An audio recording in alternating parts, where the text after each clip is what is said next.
एक लड़की अपने पार्टनर से क्या चाहती है? मतलब ऐसा कौन सा वजह होता है जिसके चलते रिश्ते ही टूट जाते हैं?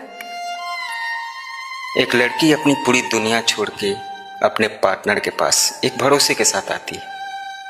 वो अपने पार्टनर में अपने पिता को ढूंढती है।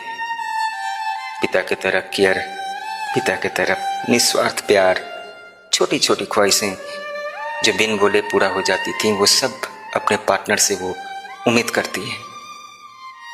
और लड़का इन सब चीज़ों को अक्सर इग्नोर करके अपने रिश्ते को या तो उलझा देते हैं या फिर तोड़ देते हैं।